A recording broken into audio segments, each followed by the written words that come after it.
Welcome to the Attention Deficit Disorder Expert Podcast Series by Attitude Magazine.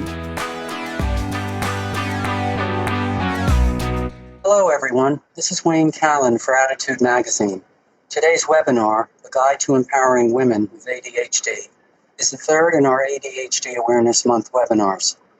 We all know that women who have been diagnosed with ADHD have been overlooked and misunderstood for years by researchers, clinicians, friends, and family. That is changing, thankfully.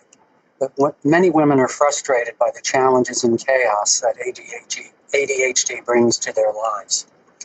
Women often ask, and they often write into us, is there more to life than decluttering closets and keeping a to-do list? What about moving toward the dreams I have for my life? We have with us today Linda Roggli, who's the perfect person to help women address these challenges. She is the author of Confessions of a Diva, Midlife in the Nonlinear Lane, a book I happen to love. She's also founder of the Adiva Network for Women 40 and Over, and she co-founded the ADHD Women's Palooza.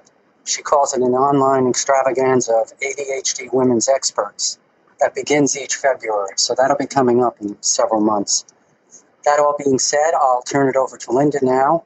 Linda, it's great to have you here today, and we're all looking forward to the advice you'll be sharing. Thank you so much, Wayne. I really appreciate that. I think this is a really important topic and one that I deal with all the time. How in the world do we get past a lot of the disempowering things that have happened in our ADHD lives? So let me move on. Oops, do I have control of these slides or not? Do I have control? I am not moving slides. Right, there we go. Okay, so now what's on tap today? What's on tap is, first of all, we're going to talk about how our women's ADHD manifests in our lives. Let's talk about what happens. How did we get this way? And then we're going to talk about that inner critic, which kind of re-emphasizes that disempowerment that we all go through. And I'm not saying that this is necessarily unique to ADHD women, but it certainly affects ADHD women. Then we're going to talk about your own little ADHD quirks, because if you don't know your own quirks, you can't really move towards your own dreams, and we'll talk about that a little bit later. And then we're going to talk about authenticity, which I think is an important piece of living your dreams and about really accepting who you are and shining out in that world, sharing your gifts and talents with the universe, because that's what we're here for. And then we're finally going to talk about those sometimes elusive and sometimes in a dusty pile in the background dreams that sometimes we leave behind because we're so busy cleaning out the closet that we really don't have time to think about those things. So what I'd like to do is I'd like to invite you, because webinars or any kind of presentation is so much more powerful if they are personal to you. So what I'm going to invite you to do is to take out either a pen and a paper or use your device, some way to jot a few notes, because I'm going to give you an opportunity to personalize this webinar just for you. So let's get started. How did it happen? How did we become disempowered, if you will? And you can argue with that word, but just go with me for now, and let's use it for now since that's the topic of the webinar. How did we get this way? Does ADHD always equal screw-ups? Well, no, it doesn't. There are lots of really good things about ADHD. I talked to a woman this week who said that she thinks ADHD is a gift, and and then the reason is she has mastered ADHD hyperfocus.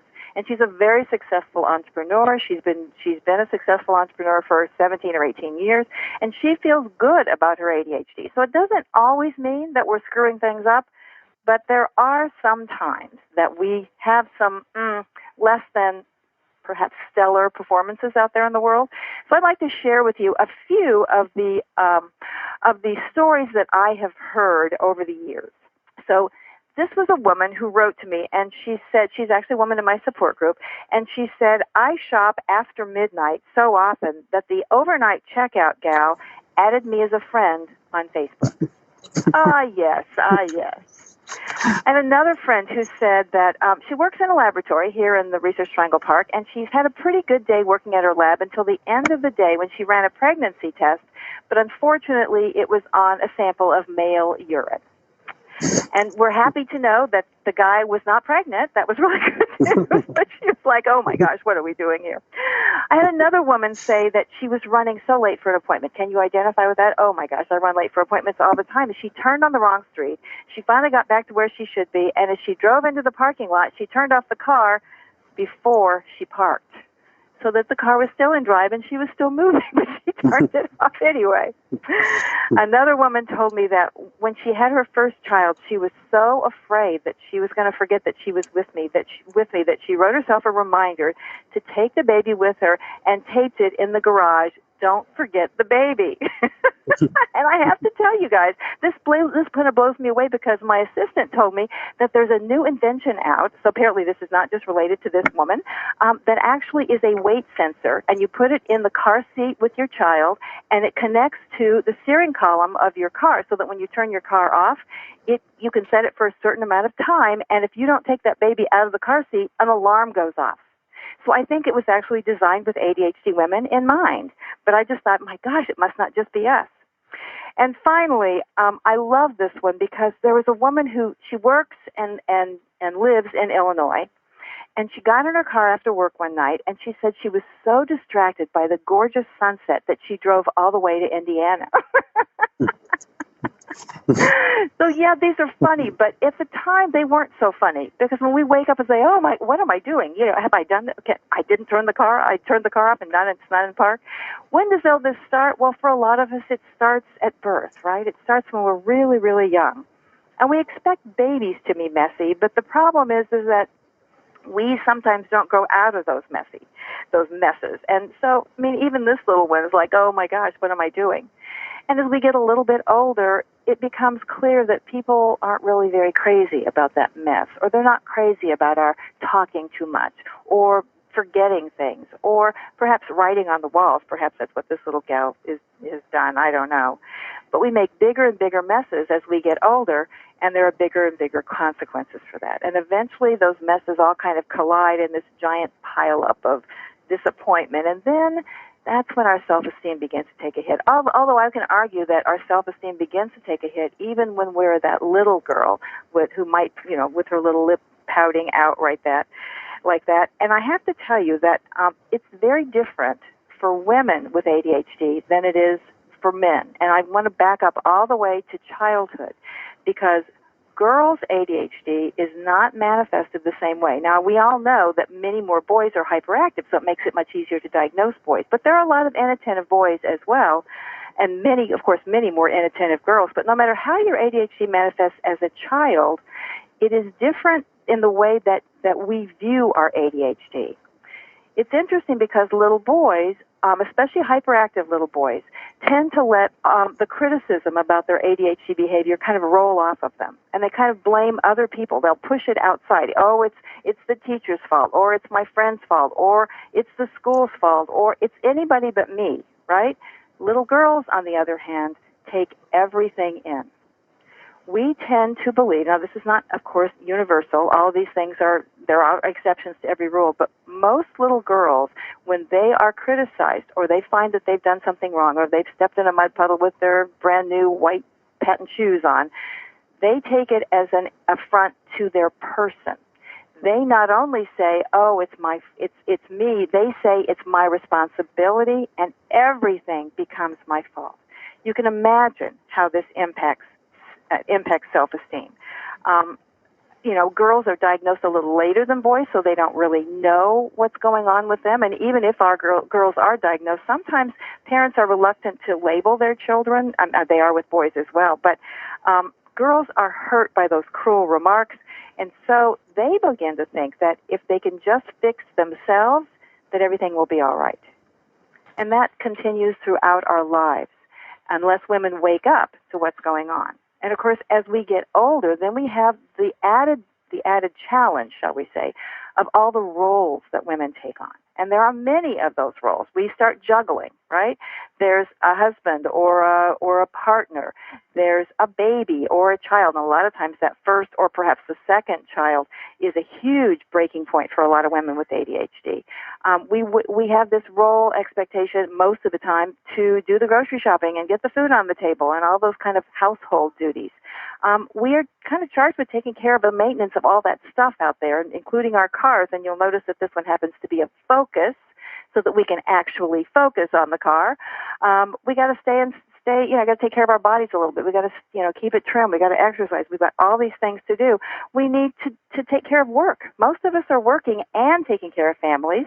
And then we also got to take care of our ADHD, whether that's taking medication for ADHD or depression, or whether it's taking supplements and vitamins. We've got to do those things too. And then there's always the ubiquitous laundry that we're always getting buried in. So as we begin to take on all these roles, they shall we say, impact our ADHD, and they put more pressure on our ADHD, so it becomes more and more difficult, and more opportunities for us to stumble and fall. And then, of course, we have societal expectations. Now, it used to be that Martha Stewart was kind of held up as the icon of domesticity, and she can do it. She's wallpapering, or not wallpapering, but covering the bottom of her swimming pool with credit cards. She cut up credit cards. I mean, it's just like, are you kidding me? But now we have Marie Kondo. And Marie Kondo is the woman in Japan who wrote the book, The Art of Tidying Up. And many of us, I guarantee you that many of us on this webinar and who are listening to the webinar have read or heard about this book. It's about holding on to things and seeing if they give you joy, so forth and so on. But this is what her stuff looks like. I took this directly off of her website. And that sets expectations that we simply cannot, most people cannot meet, because the truth is this is more like what our life looks like, right? We look like messy dishes, leftover breakfast, that kind of thing. And in addition, I mentioned Facebook earlier. I think that the social media issue also impacts on how we feel about ourselves.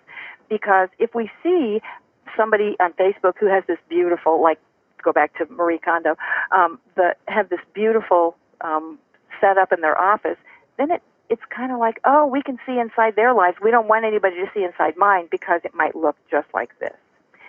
So what happens for a lot of us is that we end up kind of taking on that role of perfectionist. And when we're in that place of perfectionism, it's just, we're never going to get there, right? So perfectionism, I believe, is a recipe for disappointment. And I really like the words of Elizabeth Gilbert. Now, she's the author of the book, you probably are familiar with, Eat, Pray, Love, but she also wrote a book called Big Magic. It was published a couple of years ago, 2015, and she says, perfectionism stops people from completing their work, and it stops them from beginning their work, too.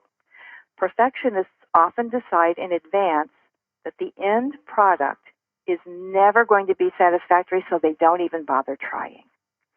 She says, I think perfectionism is just fear in fancy shoes and a mink coat pretending to be elegant when actually it's just terrified. And I think that we get terrified of back to the screw-ups again. She says perfectionism is a deep existential angst that says again and again, I'm not good enough and I will never be good enough. God, that really touches me. I can feel the tears coming up in me about that, because I certainly have felt that myself. So when we do spill the red wine on the white carpeting, and it's just proof positive. See, there I go again. I'm not good enough. So it's not surprising that we have an apology all queued up, ready to go as we go find a towel and some club soda to clean it all up. But I have to tell you that I really think that ADHD women are really incredibly courageous. I think all of us are, because we put ourselves out there again and again and again, despite having been slammed against the rocks and slammed by us, by our bosses, by our friends, by our families, anybody. And we say, why can't I just do it like everybody else? If I could just pay attention during conversations, especially those important ones with my boss. If I could just keep my office or my house or my garage neat and clean. Or if I could just keep the bills paid on time. Or if I could stop paying extra for extra daycare because I picked the kids 10 minutes late, 10 minutes after they're supposed to be out of school at after school care. And if I could just stop telling those little white lies when we screw up, hoping that nobody's going to find out.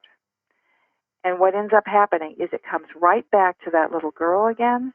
After a while, it looks like almost everything we do is wrong, and we can get in that downward cycle of believing that it's no matter what we do, it's going to turn out badly.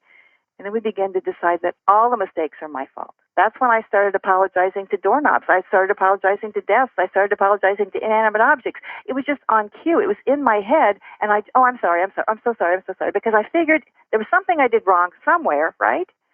So we believe that it's still our fault. We buy into that delusion that there's something wrong with us and that we're broken beyond repair, and simply being who we are is not enough.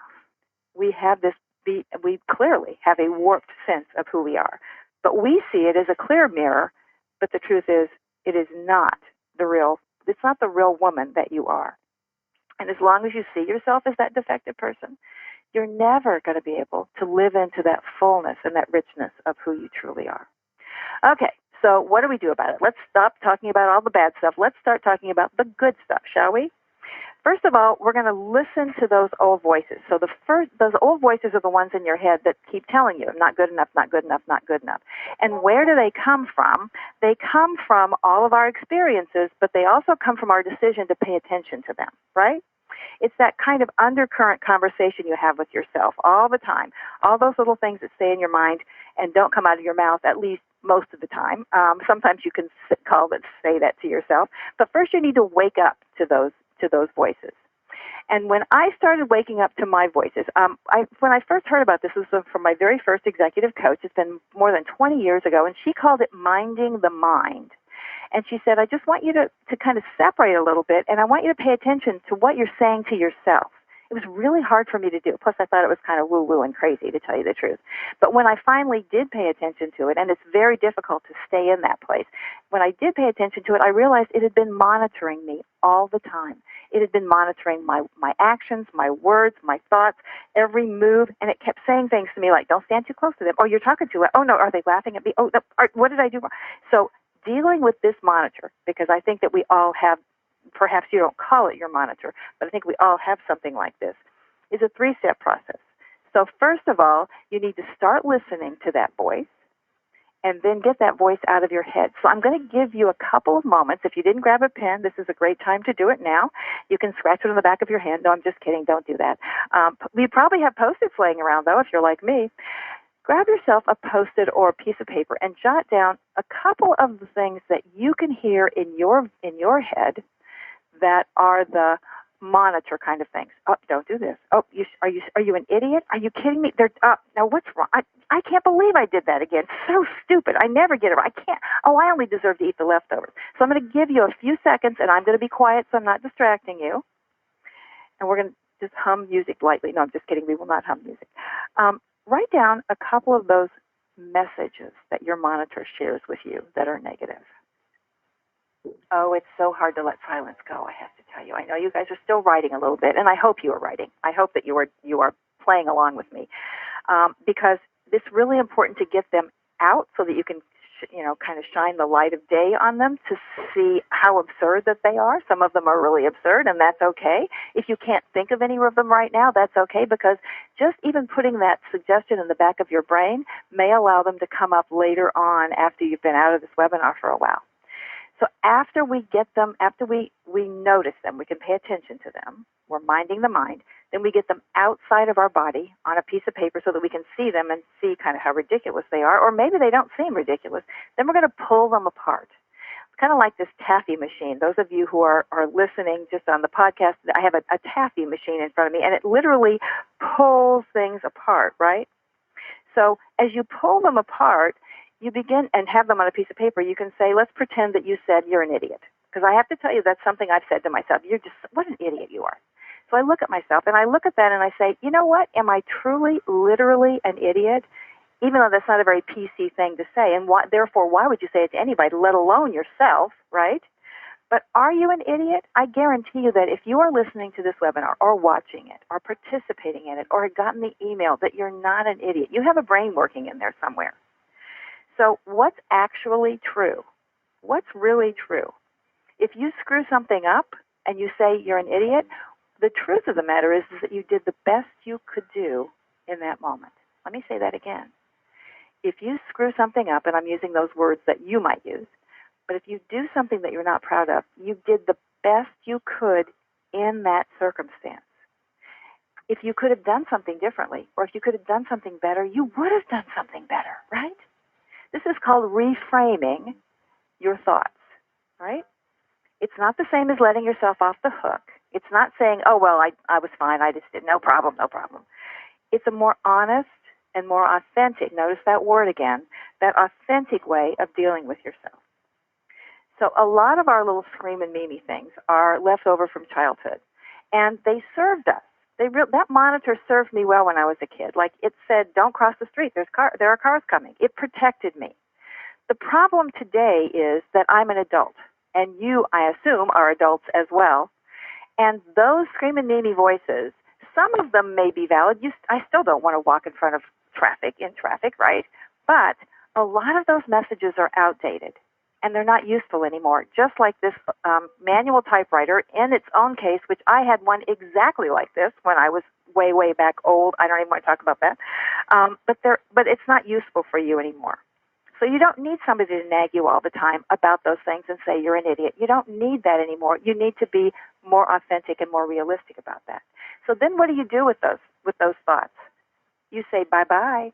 You say au revoir. You say adios. I don't need you anymore. So you don't just kick them out. You are polite. You say something like, thank you for sharing, when you notice them. Thank you for sharing. Now you're excused. You can leave me alone now. You can say it out loud. You can say it silently, depending on where you are. But do it the very moment that you catch yourself with that little nasty, nagging voice in there saying you're an idiot or whatever else it says. My first coach, the same one who told me about minding the mind, says that the mind, or in my case, the monitor, mixes truth and lies to make itself more powerful because it doesn't want to go away. Trust me. So it might be true that I spilled red wine on my friend's white carpeting, but it's not true that if I go in my head and say, I'm a terrible friend, nobody's going to ever invite me to their house again, I should stop drinking red wine, I should stop drinking wine, period, on and on and on and on and on. You get the idea.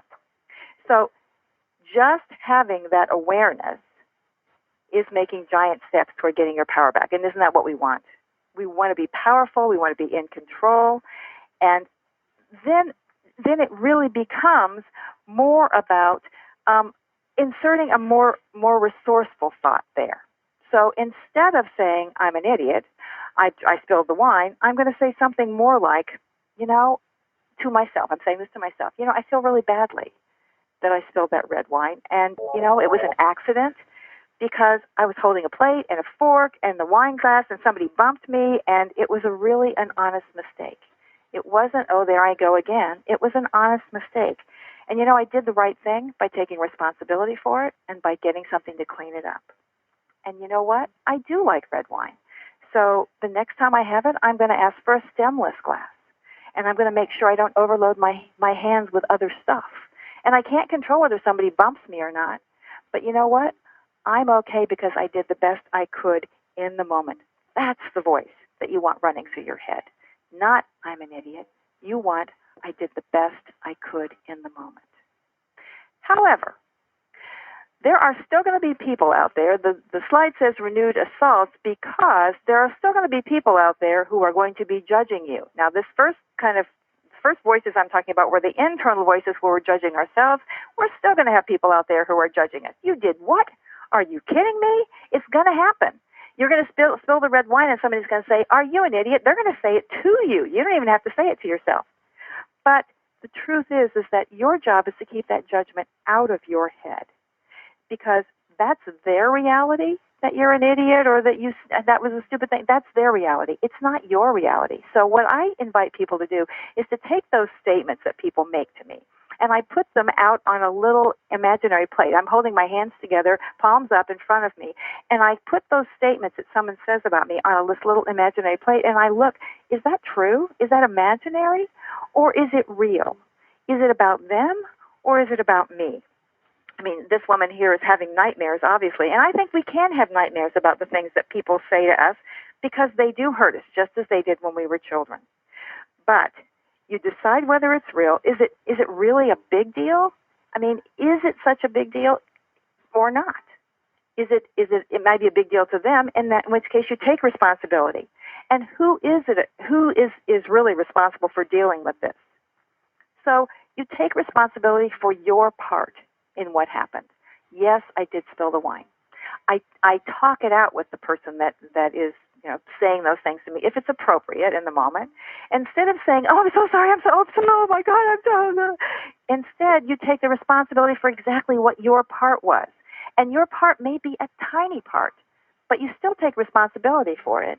And then when you discuss this, then if you are talking to someone else who's willing to play this game, willing to be in this authentically with you, if you use that word again, then you can both leave this conversation with your self-respect intact and your power intact, since I'm going to come back to that empowerment again and again and again. However, if that person is not willing to talk it through, if they're going to continue to be, I'm going to use this word, unreasonable, and deliberately so, and yelling like this, I don't know whether this is this woman's husband or their boss or whatever, you have to know that their reality is theirs and yours is different. And remember that what you think of me is none of my business. So you don't have to take that on and take it in, as we did when we were little girls, saying, everything's my fault. So we ADHD folks have a really, really quick trigger for emotions. A lot of times, if somebody looks at us funny or says something to us, we just immediately go to the, oh my gosh, I'm the slug of the universe kind of thing. Or we get angry, or we get depressed, or anxious about it. So I learned about this 5x5 rule, which I hope that you guys will keep in mind. It is that if you can project in the future, if you can get your emotions calmed down enough to know, instead of ruminating, you can think about, is this going to be important to me in 5 years? Will this conversation or will this incident be important 5 years from now? And if you can say, no, it won't, then you spend 5 minutes being upset about it. So if it's not important 5 years from now, you're going to project it, and you can't project it accurately, of course. Maybe something will be important and you don't know it. But if you look back 5 years and you notice the things that you were upset about, you might remember 3 or 4 things that were big, right? But I guarantee you there were a lot more than 3 or 4 things that upset you in those 5 years. So most of the things that we are upset about, that we let our emotions ruminate on or obsess about, really don't deserve that much energy. So if it's 5 minutes, we take 5 minutes, we accept responsibility, we know that this is going to work out, and we move on. Hard to do, easy to say, but what I'd like you to do is to write down, if you have your piece of paper, write down 5x5, just so you can remind yourself, 5 years if it's not important in 5 years, it only gets 5 minutes of upset. Now let's talk to just a moment about your ADHD, because the way we approach our ADHD is really important to how we can stay in control of it at some level, but also to work with it. I always talk about grabbing your ADHD by the shoulder and walking down the yellow brick road together instead of fighting it all the time. But that's a very different situation for each one of us because we are so unique. A friend of mine said that he looked at, and this is before the DSM-5, but he looked at all the DSM-4, which is the Diagnostic Statistical Manual, hard for me to say, and that's where all the diagnoses are in print, so that psychiatrists and psychologists and so forth and so on can make diagnoses. He did a cross-reference of all the descriptors of ADHD then, and he came up with 7,000 different combinations and permutations of ADHD and the way it might manifest. And that's before we even talk about gender or age or culture or geographic location or education, any of that kind of stuff. So you can imagine that it's really true. I still love the phrase that was said by a psychologist in New York, that if you've met one person with ADHD, you've met one person with ADHD. I love that phrase because we are all unique. So you're in this fractal picture somewhere, but notice even though we have similar angles, we don't have identical angles. So yes, are there common threads through our ADHD? You bet there are. What are those common threads? Let's see, time management maybe, being asleep, night owl, sleep issues, distracted, interrupting. Sometimes we just interrupt in our heads. We don't interrupt out there. And I think that's one of the big differences between inattentive and hyperactive women. We're all hyperactive. We're just, some of us are outside with it and some of us are all inside with it. Getting bored quickly, trouble starting things or finishing things, back to the perfectionist piece again, being forgetful. So time for a quick little exercise. What I'd like you to do is top of the mind here. We don't have a lot of time, but just top of the mind. What are the top 2 ways that your ADHD manifests itself?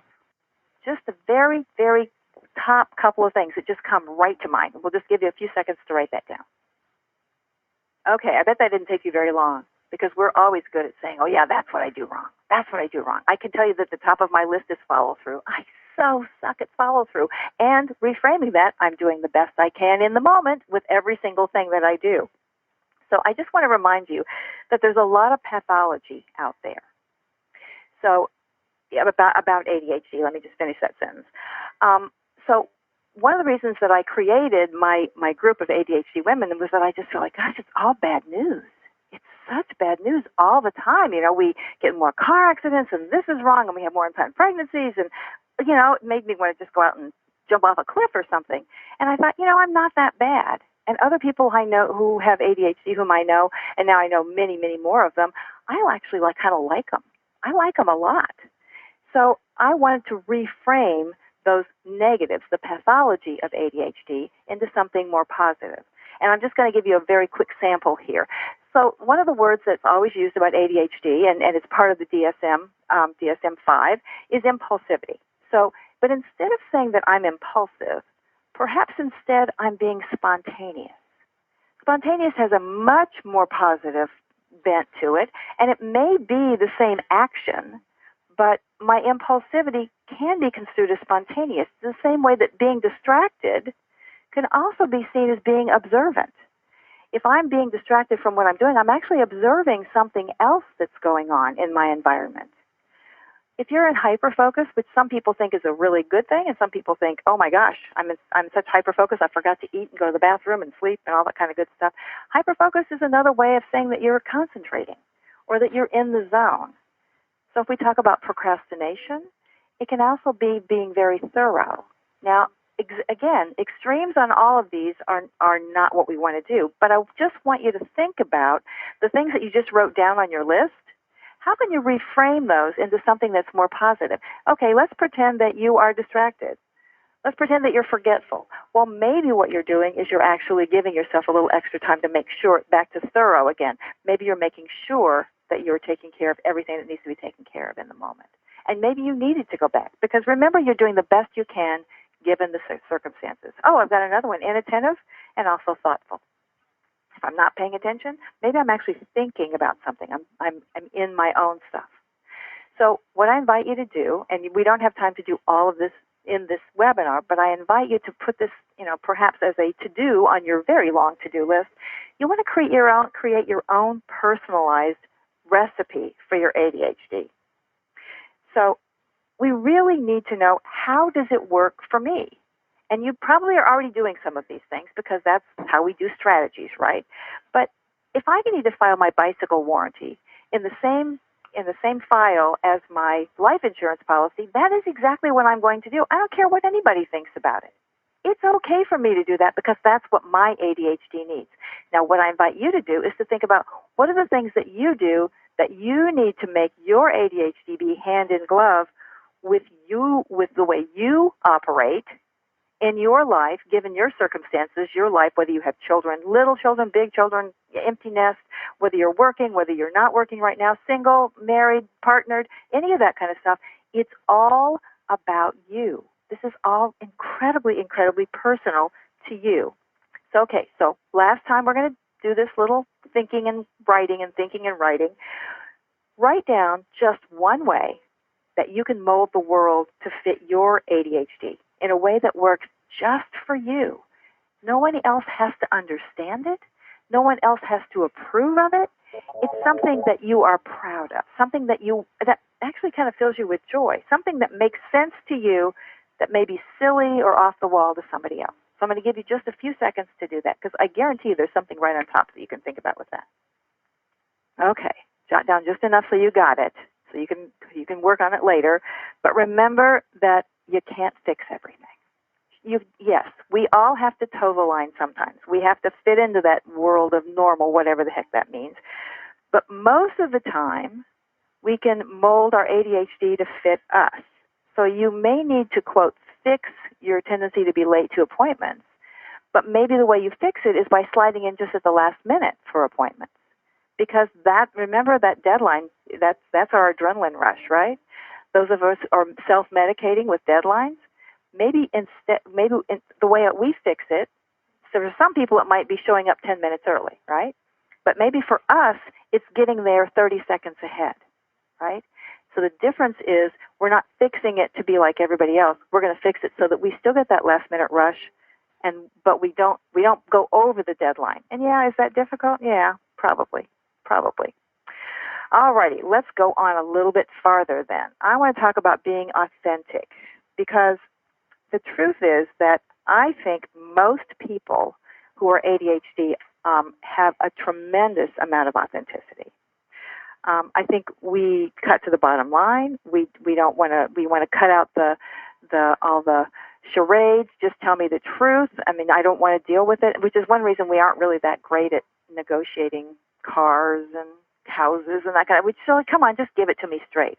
So I think that allowing yourself to pull back from all of the I got to do it, got to fix it, got to take care of it, oh, I'm doing it wrong kind of thing, allows you to come back to the true, authentic person you are. And I don't know why, but my experience has been that most folks with ADHD really have this incredible sense of authenticity, and they really feel like they are who they are, but they may be hiding it. So I'm going to invite you to stop hiding. Come out of the closet, come out of the bag, let the cat out of the bag, and let your ADHD be out there. It doesn't mean you have to go out and say, yay, look at me, I'm ADHD. But it doesn't mean that you have to hide your ADHD either. And that in itself allows you to feel more powerful. You want to get acquainted with the real you, right? And I love this woman. She's just full of it. She's got a really colorful dress on. She's just full of it. She's gorgeous, of course, but we need to know who we are. And the ADHD is part of us. As I mentioned before, go link arms and go down the road with it instead of pushing it away, trying to fight it. And I know in my woo-woo work, I know that when you push against something, you're not going to get rid of it because you're still touching it. So hugging it and allowing it to be part of you is a much more effective way to deal with any kind of issue that you're not that crazy about, ADHD included. So let's talk briefly about dreaming. First of all this stuff that you have to do doesn't have to be done before you live your dreams. Let me say that again. It doesn't have to be done. It might be driving you crazy. The pieces that are driving you crazy you can work on those. Absolutely. I'm going to talk about that in a little bit.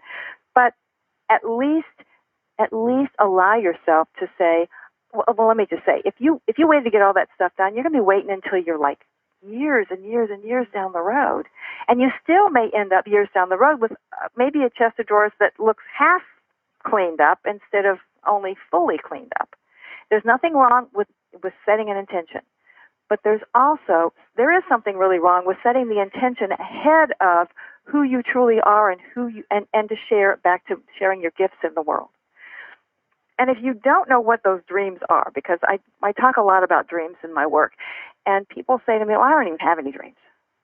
I don't believe that, because a lot of people have dreams that were discarded, or they've gotten dusty in the attic, sitting there with all the other clutter in the attic, right?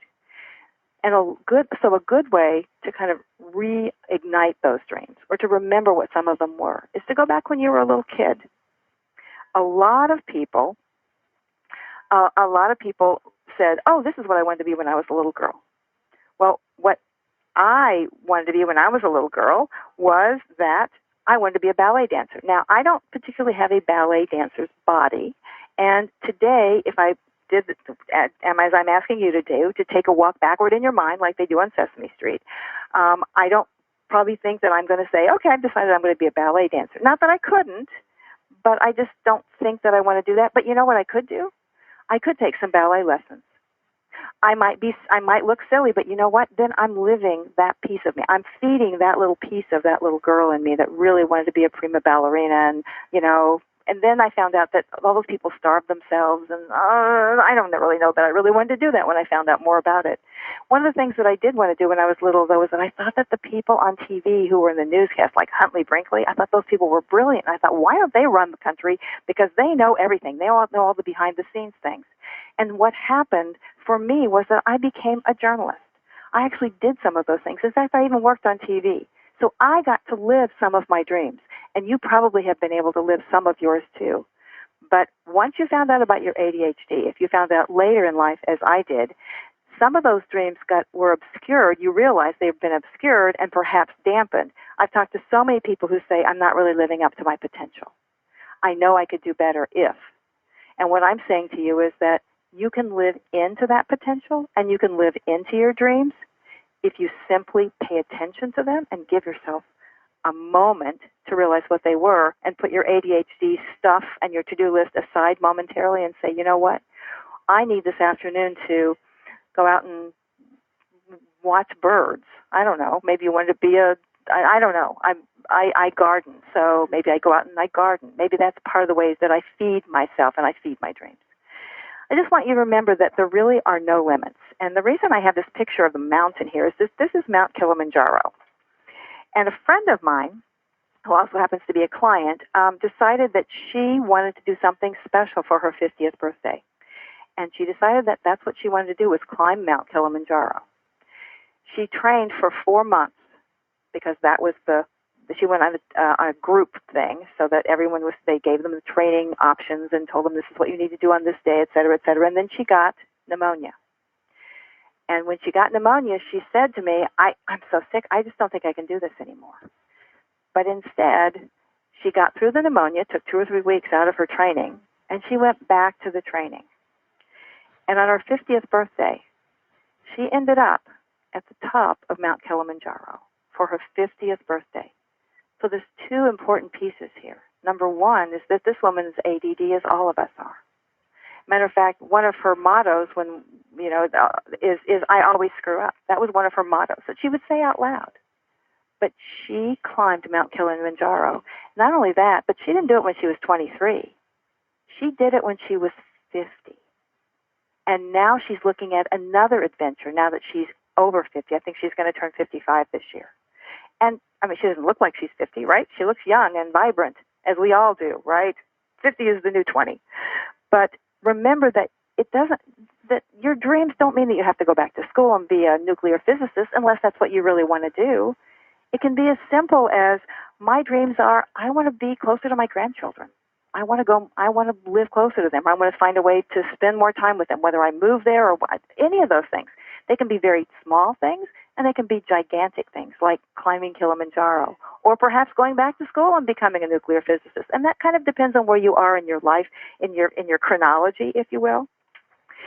So I want to tell you I'm going to end with Dot's story. That's not her real name, but I want to read it. I want to read you an email exchange that I had with her. A couple of years ago, Attitude Magazine asked me to write a story about older ADHD, and aging with ADHD. And of course, I wanted to interview people about that. And I had gotten an email from the woman who said that she was older. And I said, well, maybe I could do an interview with me. And this is what she wrote to me in February of last year, of 2016. She says, Linda, thanks for thinking of me. At 88, I might be your most senior. 88 years old, guys.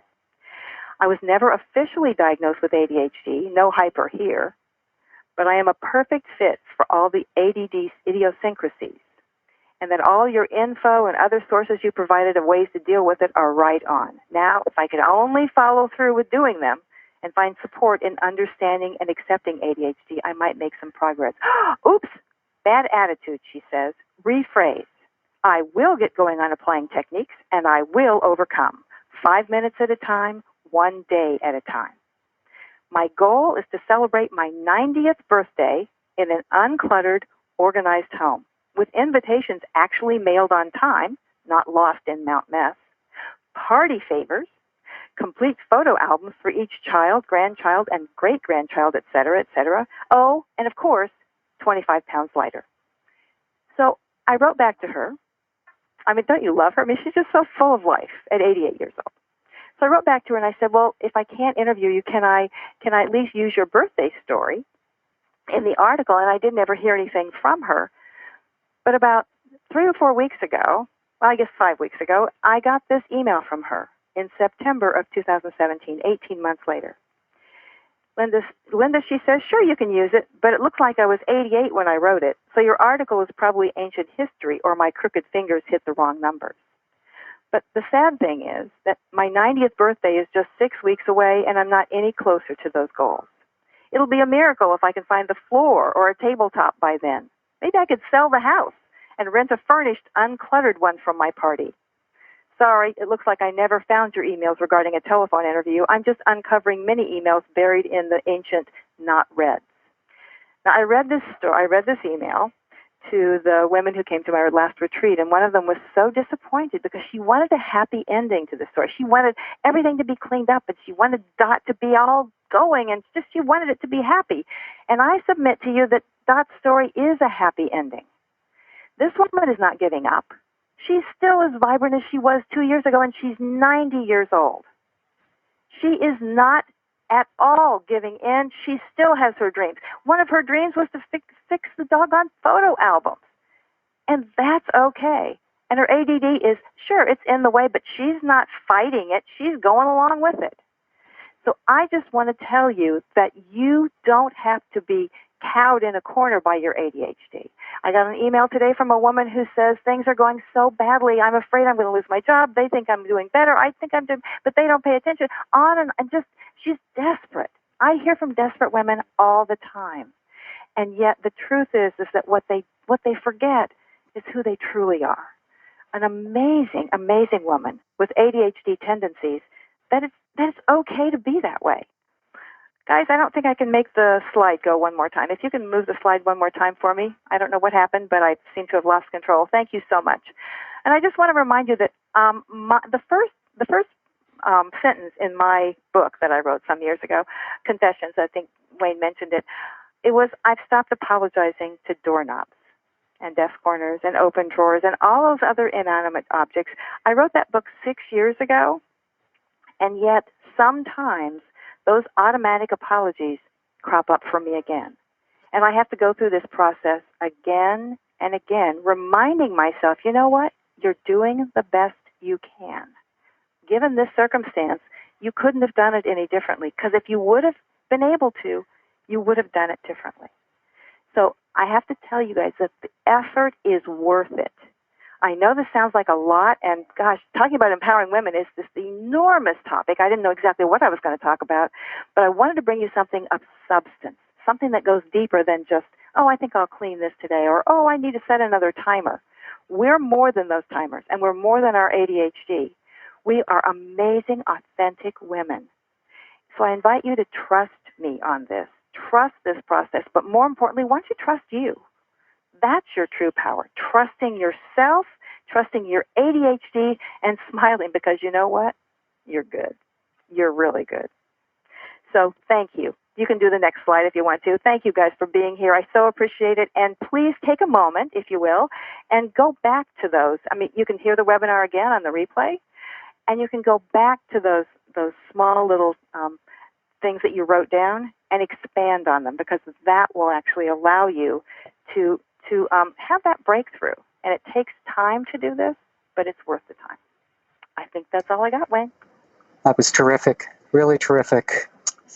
Lots of questions. I'll start with a woman who said, I am 43 and was recently diagnosed and started taking a stimulant.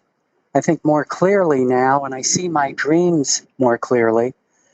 But all those years of doubting myself have left me short on trying to achieve them.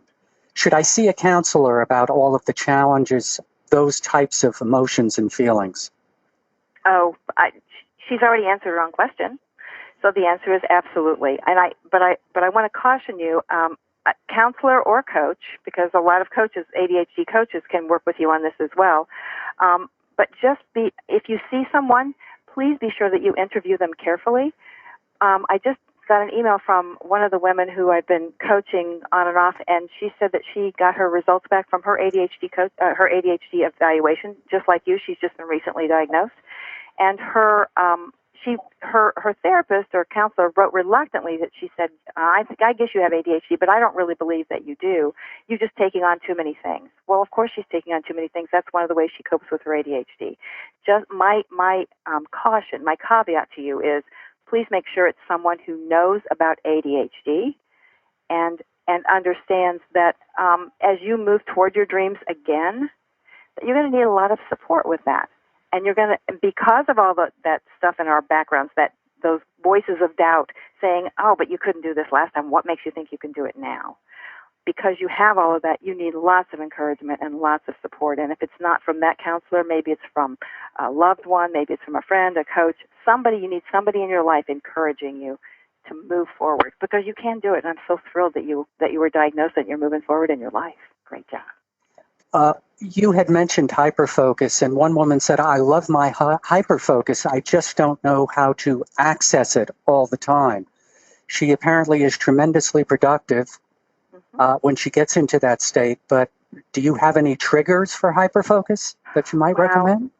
Well, it clearly is a completely individual process, obviously. I mean, what I could say, that's why I'm not a tips and tricks coach, because what works for me may not work for you. Mm-hmm. But what I would suggest is that when you find yourself in hyperfocus, because sometimes it's hard to even notice that you're there because you've kind of slipped into it, I would suggest that because it's entirely unique to you, that you take back to Sesame Street, take a walk backward in your mind to figure out what triggered you then to see what happens later. For me, my hyperfocus is when I'm under the gun. It's like, I have got to do this. So suddenly my blinders go on and I am absolutely hyperfocused on whatever it is. And as I mentioned, sometimes I was talking about me that forgets to pee and forgets to eat. I was talking about me. But I don't know of anything that is like, okay, let's put this little coin in the slot and hyperfocus will come on. And I'm sorry that I can't help, but I really think it's something that you're going to have to really work on to figure out when it starts and how you get there. Mm-hmm. Stephanie has a question. Well, she has more of a comment. I'm 22 and recently diagnosed and just learning what ADHD actually is. And it explains my entire childhood and struggles with school. Now what? So I guess she's had that moment of revelation. What would be the next step for her? The acceptance part, or? Well, I think so first of all, Stephanie, good job of being diagnosed and B, noticing how this has affected you. Because that's kind of what I was talking about. You kind of need to pay attention to, that was ADD? Oh, you mean that was ADD? I thought that was just me being silly, or I thought that was me being slow, or, in school I was not, you might not have gotten the top grades, or you sat in the corner, that kind of stuff. So noticing, connecting the dots between your ADHD and your history is important. But at this point, for a 22-year-old, you have a huge opportunity to look at how this can be different for you. And most importantly, with the different part I meant was I'm going to use the word failure, and I don't mean to insult you by that, but what I heard is that you had problems in school. And it's an opportunity for you to shift that into something that's more positive for you and to notice when you're doing something right. But the first step is knowing more about your ADHD. First of all, knowing about ADHD, period. And for me, even though I gained a lot out of reading books about ADHD and this is what it is and so forth and so on, I really got more information out of reading people's stories, their anecdotes about the way their ADHD manifested, because then I began to learn, that's not. I can tell you that Dr. Patricia Quinn, who is a wonderful developmental pediatrician, has a something she calls the SASSY. It's a self-assessment something inventory, and it takes you through your whole history from when you were a child all the way through work, all the way through, if you have children, so forth and so on. And it was important for me to see that because it made me wake up to what was going on. So that's number one, knowing what's going on for you now. Then the second step is kind of what we talked about in this webinar, figuring out where do you want to go, and where's your ADHD gotten in your way in the past, and can you work with it instead of fighting it, instead of pushing it away? How can you grab it and say, let's go together, and how do you make that ADHD work for you? Several people have said hyperfocus is important for them. Creativity is a biggie for a lot of folks, that they move toward that, authenticity, so forth and so on. So now what is a huge question, and again, it kind of goes back to you, but I'm so thrilled for you because, wow, the world is going to open itself up to you in so many ways, Stephanie. I'm so excited for you. And I guess this one will have to be the last question. It's an very interesting one. I think one that several people probably feel or wanted to ask.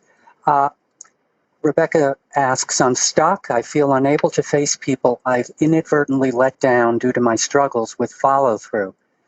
It terrifies me, and one person in particular is someone that is dear to me. Any suggestions how to overcome this disappointment and being terrified? Well, I think I kind of go back to Elizabeth Gilbert and say, even that piece. She was talking about perfectionism, but I think that fear of not being good enough and having disappointed someone else is that piece of it grips us, and we don't want to move because we don't want to screw up even more.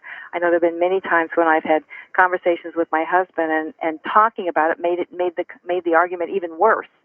So fortunately we've worked through all that, but especially with this person whom you believe you've disappointed, and you may absolutely be right about that, but this is about conversation. And conversations can be difficult for ADHD folks, so I'm just going to give you literally the 2-minute synopsis of this. One is kind of referenced in the things that I did, that I talked about here, and that is that you take responsibility. You approach them and say, would you be willing to have a conversation about this? Because I know that I'm not okay with what's going on between us, and I'd really like to talk to you about it. And chances are good, if you say, would you be willing, some of the most powerful words in the English language, would you be willing to sit down with me and just have a quick conversation? And before that, assuming they say yes, before that conversation, you kind of get your eggs in a row, if you will, and think through this. You need to have some time to, instead of, because I know that what's happening now is, oh my God, and I don't know what to do, and it's kind of like being in a room where there's no place to get out, right? That's that paralyzed feeling. That's that stuck feeling of, now what? But if you can allow yourself to think clearly about, okay, this is what happened. You can even write it down. This is what happened. This is what I said. This is what this person said. This is what I did. This is what this person said. So again, then it's out in front of you. And then you can say, that's what I really that's what I'd like to have done differently. There's a little place in there where things went south. And if you can allow that piece to be your responsibility, and it's not, I'm sorry, it's, I want this to be different between us. I don't like what's happened, and I know that there have been so many times that I'm just going to fill in the blank here, make this up. There have been so many times that I have been late to our appointments. And I can't assure you that it'll never happen again, but what I do want to work out is there some way that we can work through this particular thing and then move forward with a different approach to our relationship? And if it's a boss, that actually is kind of easier than it is with friends, to tell you the truth, because a boss wants one thing. A boss wants productivity. And if you can work toward, let's fix this, through my first coach was brilliant, and she said, through every breakdown comes breakthrough. Let me say it again. From every breakdown comes breakthrough. This can happen for you, but take heart in the fact that this is not comfortable for the other person either. And please, please, please don't put yourself on the chopping block and say, here I am, do with me what you will, because you both have responsibility for what went on between you. So, God, that's just, there's so much more to say, and I don't have any more time, so call me, we'll talk. Thank you, Wayne. That was wonderful, Linda. Really great insights and strategies, and I loved your presentation. Thanks again for being here. I know you helped a lot of folks today. Thank you, and I'm so glad to be here. Thank you guys for letting me. Have a good day. For more Attitude Podcast and information on living well with attention deficit, visit attitudemag.com. That's ADDITUDEMAG.com.